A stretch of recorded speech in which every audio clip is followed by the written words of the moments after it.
Y vamos a abocarnos ahora, Denise, a noticias del ámbito económico. Exacto, y para ello tenemos ya en estudios la presencia de Alejandro Pegoraro, nuestro aquí columnista ya de confianza de la agencia Político. Muy buenas noches, Alejandro. Hola, Ale. Buenas noches, Marco, Denise. Antes que nada, feliz día para ustedes y feliz día para todos los periodistas del canal. Y bueno, un poco el tema que abordó esta semana la agenda económica vinculada a las provincias particularmente, tiene que ver con estos convenios que firmó, por ejemplo, el gobernador Esdero y otros gobernadores con el Estado Nacional de traspaso de obra pública en algunos casos y en otros, que particularmente en Tucumán, también el financiamiento para el desarrollo de proyectos de obra pública, y eso un poco nos obliga a observar, más allá de que sabemos de que la obra pública está paralizada y frenada en este año, bueno, un poco poner en números y poner en contexto la situación de la obra pública, particularmente aquí en la provincia del Chaco, ¿no? Cuando hablamos de obra pública, que decimos generalmente esta expresión obra pública, en verdad es un concepto un poco más amplio que se le llama inversión pública nacional, que justamente abarca desde la construcción de un camino, una pavimentación, una ruta y demás, hasta, por ejemplo, inversión en maquinaria y todos aquellos bienes de uso, como se le denomina, que son los que le añaden valor de capital justamente a la provincia en particular. Entonces, la inversión pública nacional, cuando englobamos este concepto, en el año 2024 está mostrando una caída que es catastrófica y que no tiene antecedentes en los últimos por lo menos 10 años, que es de aproximadamente el 94% de descenso en términos reales en lo que va de este periodo de enero a mayo del 2024. Cuando queremos hacer un desagregado hacia este dato, ¿no? Del 94%, prácticamente una eliminación completa de los programas de inversión pública, son dos las categorías adentro de este concepto, ¿no? Por un lado, tenemos la inversión real directa y por otro lado tenemos lo que es la transferencia de capital. ¿Por qué separamos esto? Porque la inversión real directa es la inversión pública que el Estado Nacional concreta de manera directa justamente en las provincias. Por ejemplo, la Nación licita la construcción de una ruta, cierra contrato con una empresa constructora y la paga, es decir, no hay un traspaso de fondos a la provincia en particular, sino que la Nación centraliza el proceso, ¿no? Y por otro lado tenemos las transferencias de capital, que son justamente los envíos de recursos de la Nación a los gobiernos provinciales para la ejecución de diferentes proyectos de obra, ¿no?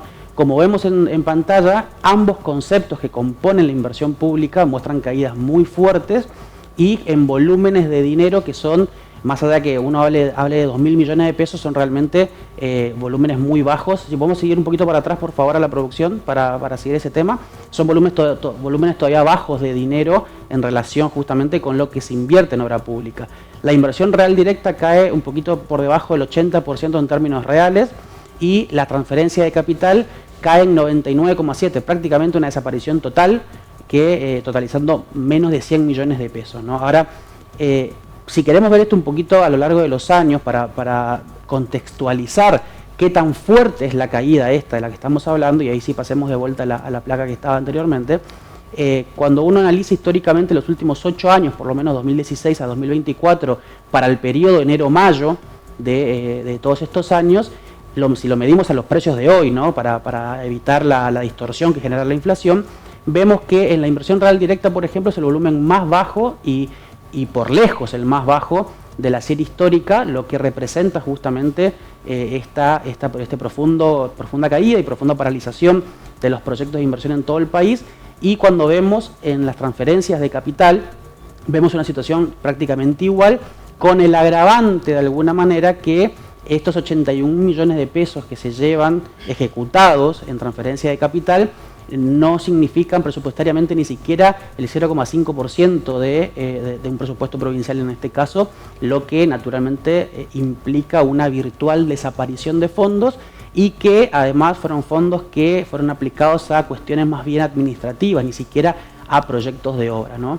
2018 muy bajo también, Ale, ¿no? Periodo de gestión de Mauricio Macri en la Nación. Exactamente, 2018 no nos olvidemos que fue el inicio del fin del programa económico del gobierno de Mauricio Macri, ¿no? Claro. En el 2017, lo que vemos tanto en la inversión real directa como en las transferencias de capital fue un año bastante fuerte, no comparado con el 2016, obviamente que también fue muy elevado, pero en el 2018 el programa económico, el del expresidente Macri, empezó a mostrar dificultades y como era una dificultad muy atado al mundo financiero, eso también generó que proyectos de inversión que son mucho más complejos en términos de pagos y demás, empiecen a caer muy fuerte. Repuntaron en el 2019 un poco por el calendario electoral también, obviamente que no olvidemos que lo que tiene que ver con obra pública y con inversión pública suele tener un repunte en años electorales, pero igualmente fue un año bastante bajo, ¿no?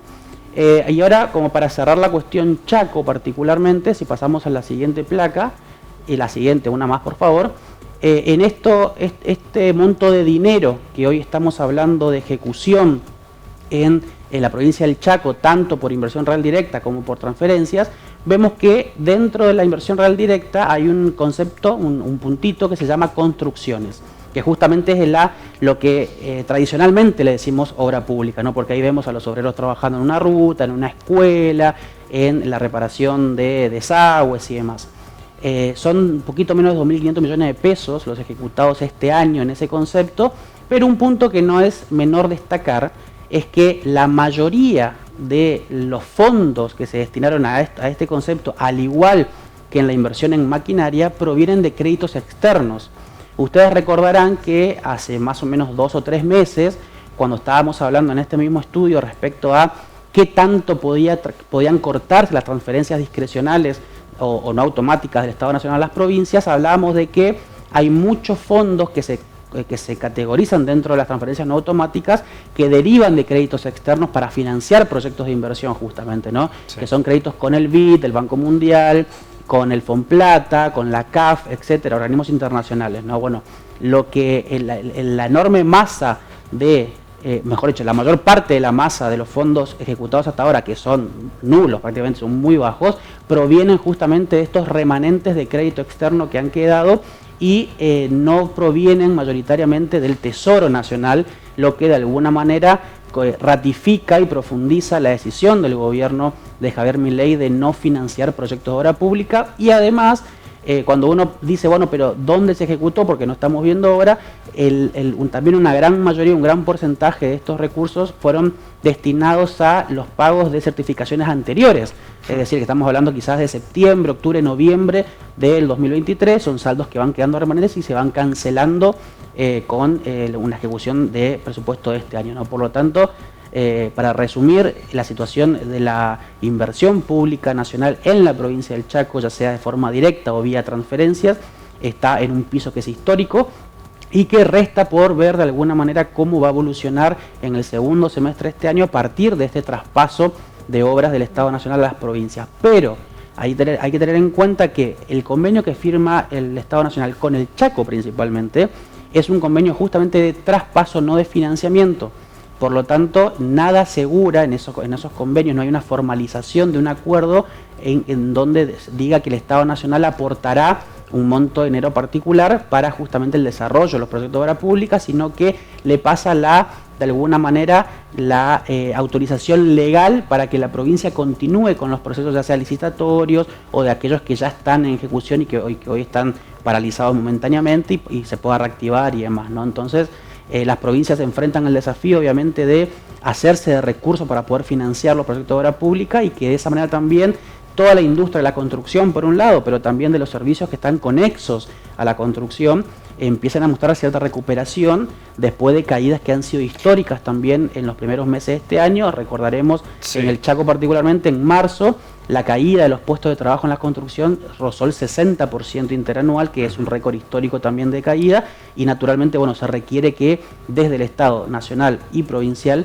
se empiece a reactivar el movimiento de la construcción para también favorecer a las cuestiones vinculadas al empleo, ¿no? Ahora, Ale, te hago una consulta. Ahora, si mal no entendí, la provincia tiene la potestad de administrar justamente esos recursos. ¿La provincia tiene la potestad o la decisión de que eso sea destinado sí o sí a construcción o lo puede destinar a otra cosa encubiertamente, digamos? No, la provincia tiene la potestad de administrar los contratos de los proyectos, no los recursos. Por eso decimos que el traspaso es de alguna manera la autorización legal que tiene para administrar desde la provincia los contratos que estaban vigentes de proyectos de obra pública, pero no trae consigo el convenio firmado el financiamiento de esos proyectos. Obviamente que muchos de esos proyectos, por ejemplo, tienen financiamiento externo. Naturalmente eso genera que, por ejemplo, ¿no? Vamos a pensar en el BID, el Banco Interamericano de Desarrollo, financia un programa, por ejemplo, de desagües cloacales en Capitán Solari, que es uno de los que está vigente. A partir de eso la provincia puede gestionar directamente con el BID lo que es los desembolsos, el avance del programa y demás, ¿no? Pero no tiene financiamiento que sea del Tesoro Nacional. Claro. La única provincia que hasta ahora firmó un convenio de financiamiento es Tucumán, que acordó con Guillermo Francos un financiamiento por 90.000 millones de pesos, en lo que resta del año. No se especificó cuáles son los plazos que se manejan, si va a ser todo junto en estos 6 meses que restan, o más bien segmentado para completar el cronograma el año que viene y demás. No hay todavía una formalización de los detalles como eso, pero sí hay una formalización de la asistencia financiera. El resto de las provincias, Chaco, Jujuy, Entre Ríos y otras, firmaron convenios de traspaso. El financiamiento ya corre por otra cuenta que seguramente estarán, imagino yo, los ministros provinciales y los gobernadores en la gestión también para conseguir los recursos más allá de los que estén de alguna manera garantizados por créditos externos. Claro, perfecto. Bueno, Ale, ¿algo más en el tintero que ha quedado? No, lo único punto a destacar es eso que hablábamos antes, ¿no? Así como estamos viendo una caída fenomenal del apoyo financiero del Estado Nacional a las provincias, de la mano a eso viene justamente una caída histórica en los puestos de trabajo de la construcción, lo que naturalmente genera que una cosa vaya de la mano con la otra, principalmente en provincias como las nuestras, como Chaco, como Corrientes, Formosa, Santiago del Estero, en donde la obra pública es la atracción de la industria de la construcción, porque la inversión privada es significativa, pero en volúmenes es bastante menor.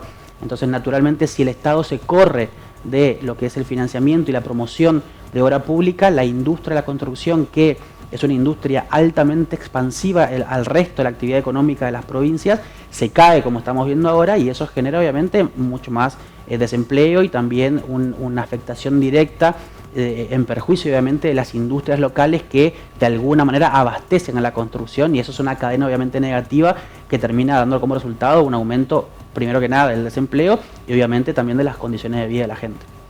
Ale, te agradecemos muchísimo por esta nueva columna económica aquí en Noticiero 9 Central. Gracias otra vez por tu presencia. Muchas gracias a ustedes. Por favor, gracias a vos.